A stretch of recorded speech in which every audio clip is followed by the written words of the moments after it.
Hi. I am so excited to be back. Hello, everyone. Thank you for being here, genuinely. I'm going to make this really short because I'm trying to do something new with Wait, Say More. That's right. No So True is dead. Maybe a little bit confusing with the branding because in the videos, for some of them, you'll see the No So True stickers. Let's just pretend that those aren't there. Let's just blur those out a little bit, okay? I have been working a lot on, giving this to you and delivering this new product to you, this new show, this new place for the existential zillennial. I felt like the first iteration, No So True, was me trying out so many different things and trying to just do whatever. And now I feel like I'm really reeling it in. I know more about what this is, this passion project, this thing for, an audience, hopefully. And I'm very excited to just finally get the ball rolling. I'm giving you visuals. I'm giving you editing. I'm giving you short episodes. I'm giving you weekly episodes is the goal. This first episode is one of two, and it's with my good friend, SABRINA Wu. I recorded this almost a year ago, pre-Trump. Okay, so an important disclaimer. And I just knew that this one was going to be a big one, a good one. SABRINA is someone who I've actually known basically my entire life. And this is a relationship story. We're going to give you we're taking you on a journey in this interview. And the journey is vulnerable. It's one of closeness, but also jealousy, comparison, and insecurity. This episode is basically my girl so confusing. SABRINA Wu is a comedian, an actor, a writer, has been doing so much. You can see them now in Murderbot. They are the star of Joyride. They wrote for Dying for Sex. They were on Abbott Elementary twice.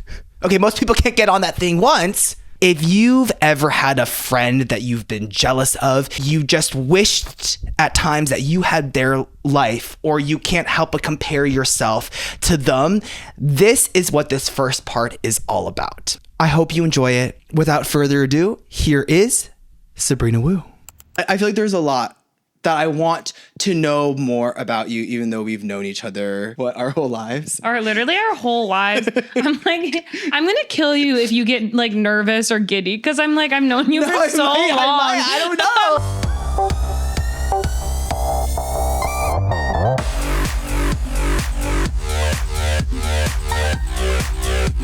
I was also a little nervous about asking you because I was like, I feel like SABRINA doesn't like podcasts. Yeah, I was back before Lexapro, I was really afraid I felt like I had no control over what came out of my own mouth. But then separately, I had this really intense fear that somebody was going to ask me about obscure current events or past wars. I was really scared they were gonna bring up some old history thing that I was gonna have to talk about. Wait, you don't know a lot about the War of 1812? I was just so scared. Or people were gonna start talking about some I feel like a lot of people reference shows that I've never seen, and I was yes, I hate being filmed pretending to understand something. The idea of just being recorded while I fake laugh was really getting to me. Yeah, I mean, you've done great on all the ones that I heard. I loved the episode that you did with Honey Pluton. You listened to that? It was which celebrity is going to come out as trans, and they were talking about JoJo Siwa. Drop the joke. Wait, that's actually so true. Jo Siwa, that would be really, really good. Yeah, 100%. People have told me that I talk like her. Okay, so I was gonna bring this up to you. I thought of Fred. Or I thought of just YouTube in the past, because you'll record yourself being yeah. And I'm wait, that's literally so YouTube core. Okay, no, that's YouTube when we were growing up core. I think we need it back, don't you think? That was you coming up, arguably your inspiration. No? 100%. I mean, it was both of our inspirations. And Kev Jumba. And we can't say, I've never felt comfortable saying Ryan Higa. We'll say that. That's Ryan right? Higa. Yeah. Not, the actual. Well, now I can't say it, but I would have just said it and we could have moved on. Yes. I knew it was weird, even when I was 10, but I would still say it. Oh. Okay, well, I just want to say that I didn't think it was weird, and that's why I said it. And I think it's really interesting that you thought there was an issue and you still chose to say it. Can we talk a little bit about the comparison thing. Oh, yeah, I know yeah. we talked about it before. But yeah, wait, what was your narrative? Because my narrative was my parents were like, Eric is so smart. Were your parents over there being like, thank God you're not Sabrina? Sabrina, that gay dumbass. Your parents were like, oh, that's dumb. No, it was. Well, we're gonna talk about that. But no. They said, but in more words. It was like the same thing. Well, my parents had no idea you were gay. Which is so funny. My parents were like, huh? After you but came he's so out, handsome. Yeah. Famously, your dad keeps telling me and you that I should be a news anchor. Yeah, my dad still talks to me about that. Like, if I'm like going to go see you, he'll be like, hey, can you tell Eric that he should be a news anchor? I really think he just like has this star quality to him when he talks. I remember being so irritated when it would be that, because when I thought that when I was going more into like comedy and acting and hearing your dad be like, oh, like he has such a personality and such a star quality, he should be a news anchor. And I was like, what the it hurt you? Oh my God. It ultimately does not. You should 100% take it as like a compliment, because like my parents don't tell anyone they should go into comedy. Like my parents want me out of comedy like to this day. So like, do they actually? Or is it that they don't really understand, or like? Well, I've always taken when my dad goes, Eric should be a news anchor.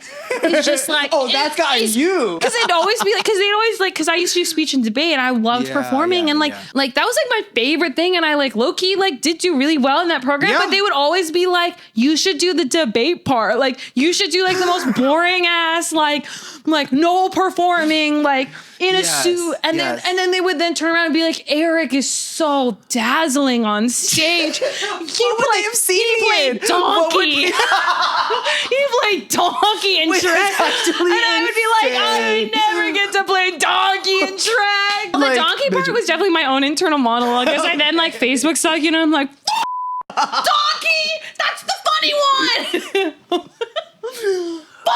They've never even once thought that I had any ability to perform at all. Like the idea that I'm front of camera is like, it blows their minds. Like we were literally filming Jordan and my mom was talking about how like she just didn't think someone who honestly was as ugly as me could do it. I'm not even. It's a Chinese thing too, not to because that is up. That's up. But I do think they also are saying the stuff that just like, you're just not good looking enough. I don't understand. I've been told that too by my parents. But it's also like, 100%. Like that is all Chinese people. And like, but it's also actually like my mom does love performing and she's so like she's so high femme. She's so cisgender. So like, she's like, that to her is what a star is. Right. And so like, I'm like the fucking goblin that like came out from under her and like ate her real daughter. Like, so like, she's just like, what the like, so, okay. So like, I think sometimes I always interpret my dad being like, he just has like star, it always felt to me like, it's always felt like when my dad says it, like, I just see him like on TV. I don't really like, I can't even believe you're in front of TV because like, he's just mesmerizing. Like when I talk to my parents, like my dad like can't pay attention. Like, I feel like I have to be so entertaining. Otherwise, I remember like I still get like mad sometimes when I go home because I'll be talking and no one is listening to me. And I'm like, at some point I'm like, people pay money to listen to me talk. People like when I gab, but at home everyone's like so asleep, but then like you walk into the room and everyone's like, Eric, he's so handsome and he's so, oh my God, I mean, dude, and they'll be like, and he's such a good dancer, and I'm like, you've never liked my dancing. But that's the gag, is that millions of people have seen you dance and millions of people have seen you live and perform comedy and talk. And that's not the case for me. My parents haven't seen me do stand-up since 2018 when I did it one time in, Wait, why are you looking? They haven't seen Jimmy Fallon? Like they haven't seen me live. Got it, they haven't like come to a single show. Like, yeah. Do you wish they did? I'm not totally sure they watched. They might have watched Fallon. Okay. I think they watched the Fallon set. How could you not? Well, yeah, one would think. Please welcome the very funny Sabrina Wu. That was a hot girl pooping. I was like, hey, Dad, I'm trans. And my dad went, well, I'm driving! I mean, obviously my parents love me and support me. Or I mean, well, it's fine. It's fine. I love them and we're good. We're on good terms. So they don't understand like this huge, gigantic part of your life. They definitely don't understand stand-up. I don't know how much of it is like genuinely don't get it or if they're like trying to give advice or like suggest doing something else. You know, like I don't want to like pretend like they're like too dumb to understand it. Like I just don't know. They might just not like it or like get why, even if they know how it works. Like I want to do this. Do they tell you what they want you to do instead? Because you probably know what my mom says that I should do. Like go to business school? Yeah. You have such a good person. For the reasons that your dad thinks I should be an anchor, my mom thinks I should be like the CEO of General Motors. or like something like that. I know. Like, my mom thinks I should be like a lawyer. I mean, they're all like really? so wrong. Yeah. Because I don't think you should at all. And you don't think I should be a lawyer. Yeah. Okay, cool. But do you think regardless of how successful you are currently and will be later, that they still will kind of be in this state? Or is it kind of like an Awkwafina situation where like, you know, she accepts the award and she's like, my dad, Wally, I told you I get a job, Dad.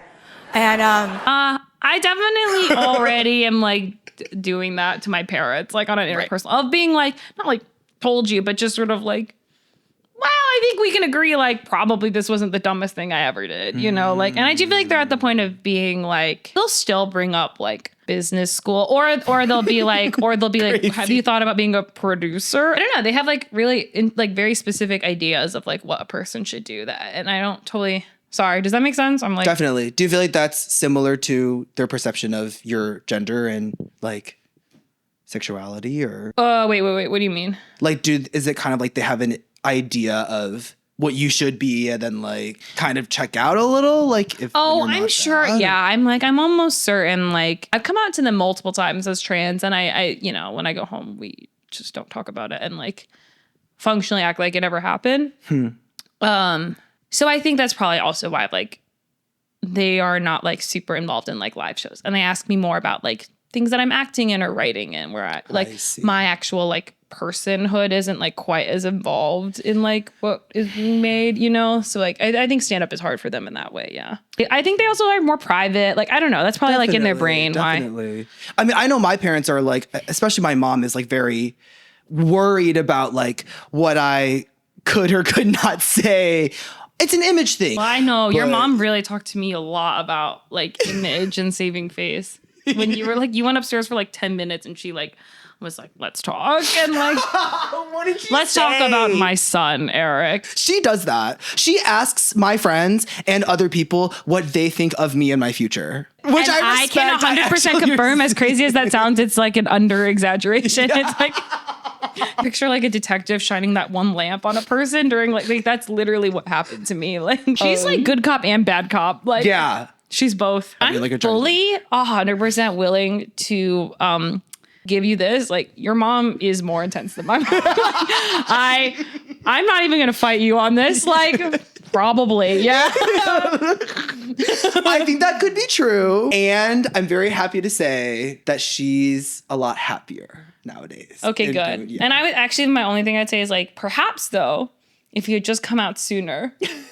That's my one thing is like I came out young, so like I broke that seal. 16, yeah, and I might have been like 16. I told my mom, so like that's a couple more years for her to be like I give up. Like, yeah. She thought you were a straight little boy, like a straight man, all the way up until like getting into Harvard. So like she's like I built this person versus like by the time I'm getting into like all these schools they wanted, it's just like.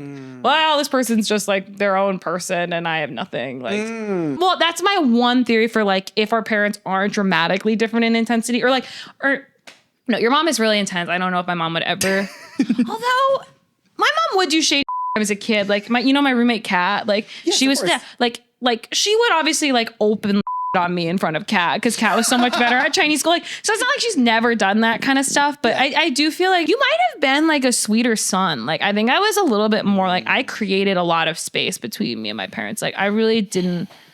But my mom also might be less of a helicopter mom. Like, I also will say like my mom just was generally more like absent. I know I just saw like my high school counselor who was telling me that sometimes the teachers would like at my small school would like talk about how like, Yeah. oh, Sabrina's last basketball game is coming up. Like we should send one of us because I don't know if Sabrina's parents are gonna come. You know, like they had a little bit of because both my parents worked and like so like sometimes like the teachers would like be like, I'm gonna go and like cheer Sabrina on. And it was really sweet. I didn't know they did that for me, but The counselor just told you, like, made this. yeah, because Brought I this to your was like, attention? God, I hope teachers don't hate me for being so mentally ill in high school. She was like, no, they didn't. And they like really saw like some of, you know, they knew that like your parents were sometimes a little bit weird because they like noticed that like they were a little busy with other stuff or whatever. Okay, wow. I feel like I can relate to the feeling of like abs in terms of like, of course you should show it to my teens. Of course you should come to my show. Like, why? All the other parents are supporting them. I know. Like I was so used to it. I was like, wait, what? Me Oh yeah, too. of course. Yeah. Yeah. I Wait, so feel your parents also were not that all over you? No. That's so my God. interesting. Well, Well, your mom seems all. Your mom convinced my mom that I was going to drop out of college. That's how intense your mom is. Like my mom told your mom that I was like going to go to New York for like a semester just to do an internship, and your mom was like, you have to be so careful with that because Sabrina might never come back. And my mom just kept saying, don't drop out. I was like, wait, I have not even once thought about dropping out. Like, No. but it made me start to think about dropping out. I was like, is that like a thing? Well, that- you could have. No, I mean, not really. Like, To your point, like I think in a lot of ways, my mom was really hands-on, but sometimes not in the ways that I feel like I really needed her to show up. Like, especially for shows or even being proud of me, you know, for wait, was she not proud of your high school? Like my parents would always talk to me about how good you were at like theater and I stuff. think my mom would do that for you. Like what? Like basketball or like what? Or just like I was not made to believe that I was smarter than you when we were growing up. You just were told that we were normal, we were equals. If not also that you were better than me. Can't Yeah. be true. One of I us think- had to be better, and I do think it was objectively you because I learned that you had like a 4.0 GPA in middle It school. wasn't true. Wait, It was wasn't it true? I'm pretty sure it wasn't true. In middle school. Then why did I have to walk In home? middle school. No. Honestly, I feel like we talked about this for the first time maybe like 3-4 years ago. I wish we could have been friends sooner because, like, Yeah. okay, we were both so gay and like actually really know. dumb. Like, I was like, we could have been so much like dumber sooner. But could have been like every time I was around you, I was Yes. like, time to be extra Asian today. Like Eric's coming over, And that was like entirely manufactured. Can you believe that? also because like my mom could be like, wow. I mean, this was so gay at the time, but it went over all our heads. My mom would be like, Eric has so. Your mom would be like, look at all of Eric's friends, and they're so hot. And it was like the hottest girls I've ever seen. And obviously, my social life was like, wow. I hope one person talks to me. I don't even care about gender. I was like, Eric Smart and hangs out with all the hot girls, which is obviously my gay Obviously ass's dream. so, Yeah. I feel like immediately when we got to college, that's when it was like, Sabrina Woo's like the next big thing. You felt that way?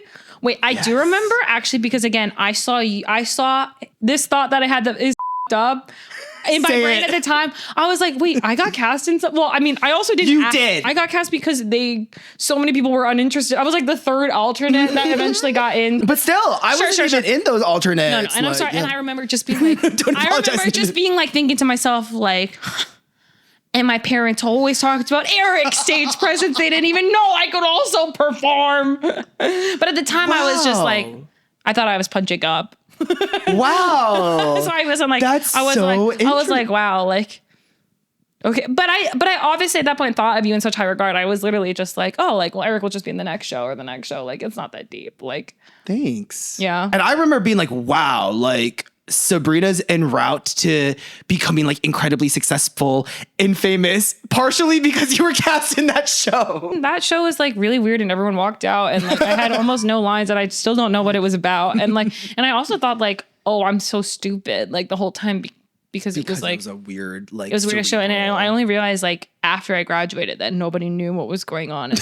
yeah, those shows are insane. I didn't know that people didn't know because they'd be like, I'm feeling this impulse to do this thing. And I'm like, how are you feeling impulses? Like, what impulse? Like, I was literally like, and people are like offering notes. I'm like, how are you offering notes to this thing that I have fundamentally no idea what's going on? Like, that's also really interesting to hear because when I was a freshman and sophomore, I definitely felt like I knew a lot of people like who were doing the arts, but I didn't feel like respected at all. Like, I always, and like to this day, I still am like really sensitive about acting because I'm like, I felt like I was overlooked a lot. I mean, part of like how I even became like a TV writer or comic was like, I was like, oh, I'm not getting cast in anything. Like, I guess like this is just not even a path that I have available to me.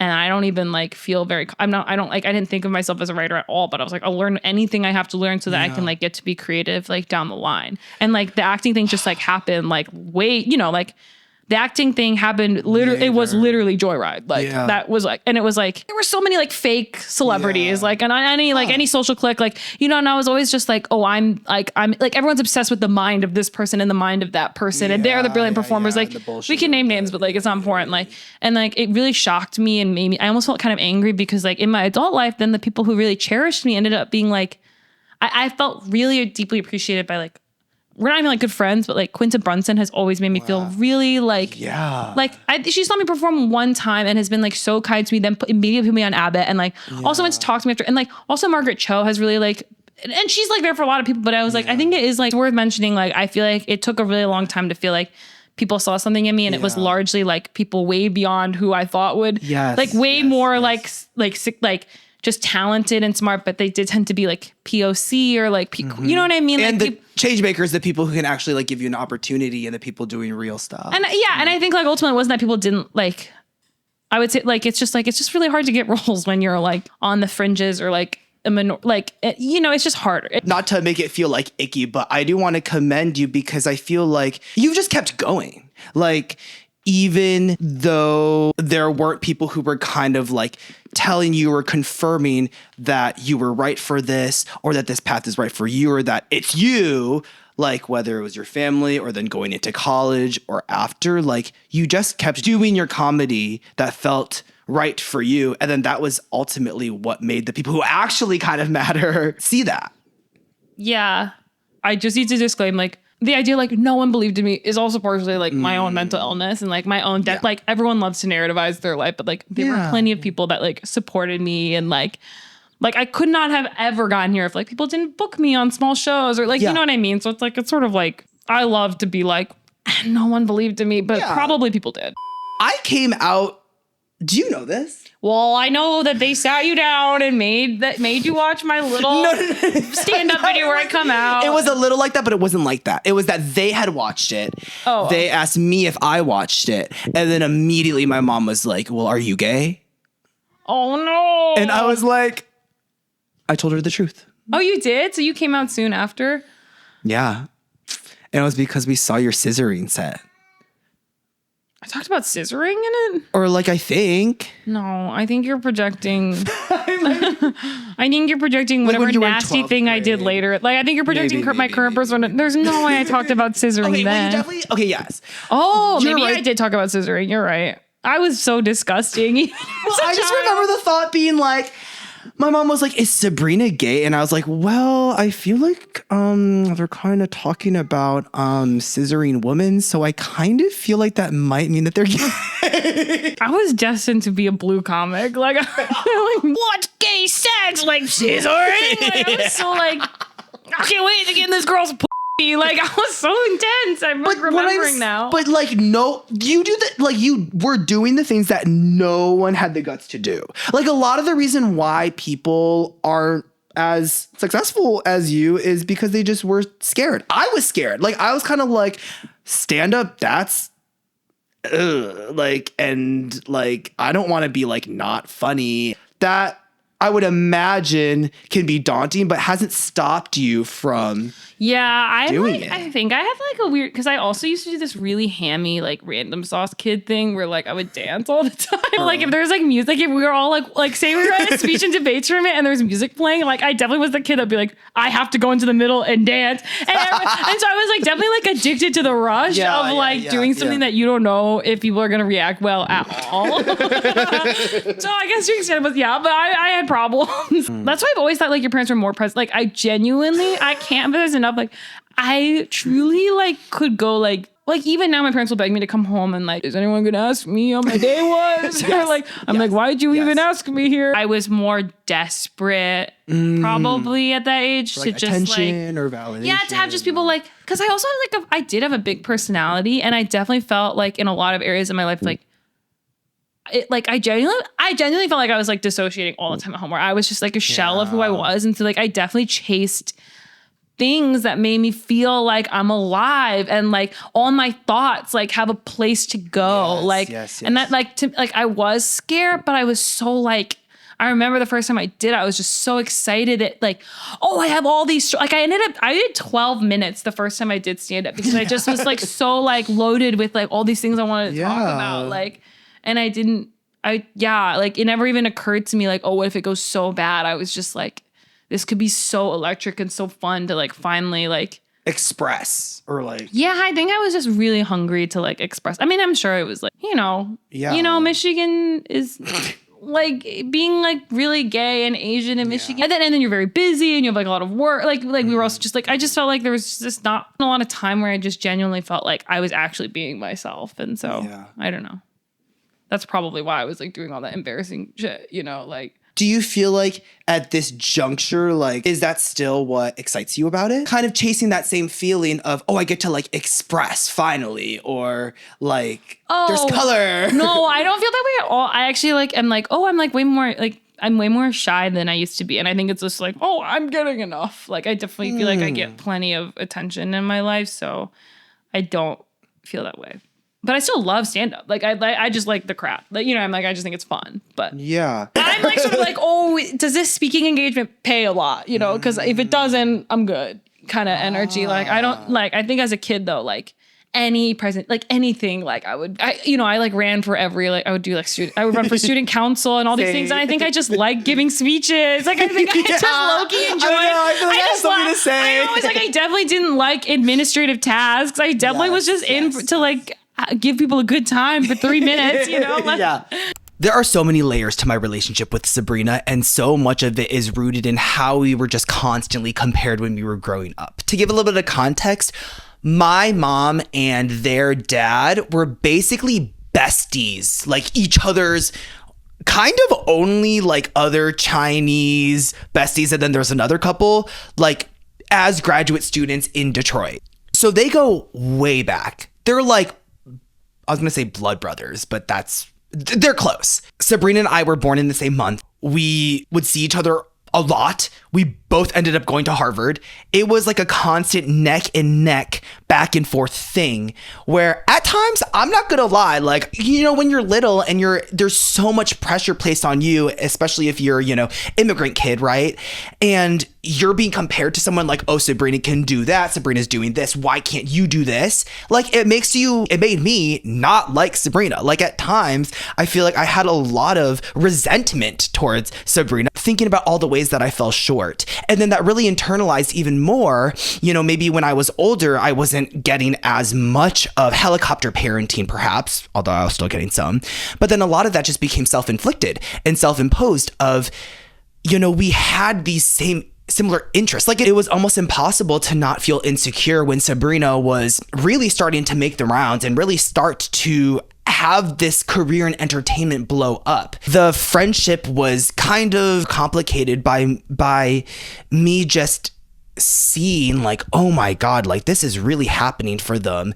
And the more immature part of me being like, I'm kind of not praying for their downfall, but being like, why can't this just be me? The Asian comparison thing also has such deep cuts. Comparison is such a staple for the Asian immigrant kid experience. I basically don't know anyone who is Asian who doesn't relate to that feeling of, oh my God, like their kid got a 2400, you're dumb. I think literally every Asian kid I know knows that feeling of being constantly compared and never measuring up. And one, I feel like toxic consequence of this for me was whitewashing and how it made me want to separate myself from the Asianness and the pressure of all of it and all of this like conflating of being Asian and not being good enough. As a kid in the Midwest, I felt like my answer was, well, screw that. My thing is I'm just gonna like ditch that. I don't want that in my life, which I think is fair. It made me just want to fit in more with, being an American and white friends and not associating all of this hard stuff with me and just escaping it and getting to, have a break from the extremely high pressures that my parents put on me and the expectations of living out and following through with this American dream. The whole Asian comparison thing, I think, is a breeding ground for becoming a pick-me, because I couldn't compete with other Asians. I just wasn't as smart. So I thought that my game was going to be, I'm just going to have so much personality, and I'm going to, this is where I fit in, and people like me because I have a personality. I'm not like the other Asians, which I did for a really long time of my life. And I think the f***ed up part of this is that Asians get a bad rap for doing this and like, being militant parents or overbearing parents, or like, honestly, like some people just would say like bad parents and not nurturing. And so much of that, now that I'm older, I can see is in response to, I'm going to sound so fucking annoying here, but capitalism. At least for my parents, what the story that I imagine is that they just tried so hard and just wanted so badly and pushed us so hard, because the idea that was given to them was that the harder you work, the more successful you're going to become. And that's why they wouldn't, let me watch TV or have fun or, not do Kumon during the summers. It always had to be so much more. Because a lot of Asian and Chinese people in America right now are immigrants, they don't know the ropes as much. They don't know the systems as much. To some capacity, looking back, I don't think that, they can be blamed. Like, it's like what they are being sold. Like, oh, your kid will be successful, will be enough if you just follow these rules. I'm very happy to say that now more than ever, now that we're adults, my relationship and my friendship with Sabrina has probably been as stronger than it ever has been. And I think so much of that was just like putting aside this comparison and realizing that a lot of this, or all of it, honestly, was just concocted, and it was created like partially, mostly from our parents, and that was concocted mostly because of the pressures of, society and blah, blah, blah, blah, blah. But now I feel like I'm genuinely just very invested in seeing them, succeed and be happy and just like keep going. And honestly, like years ago, I probably wouldn't have been able to say that. I feel like their continued success would have just made me feel even more insecure about what I was doing. And at that time, looking back too, I feel like a lot of the creative decisions or the life decisions that I made were in response to Sabrina being like, oh, like they made it because they did stand up. Well, maybe I should try stand up, or maybe I should try this. And like, I think that I used up a lot of my time acting in response to specifically Sabrina. And now I don't feel like I have to do that. So Sabrina, thank you for, being a part of this. Thank you for supporting me. And I'm really happy that we are here. So yeah, love you. If you have not gotten the invite already, July 18th, Friday in the evening, we have our first live show, late night talk show style, to launch this season. We got special guests, we got performances, we have a live interview. We're giving you all of it. We're giving you gay Asian Ellen minus the cancellation realness. So please be there and please be a part of this community, because we're trying to take it out of the screen and into the real world. Both, baby. And stay tuned for the next episode coming the beginning of next week. And maybe I'll give you a little special bonus episode.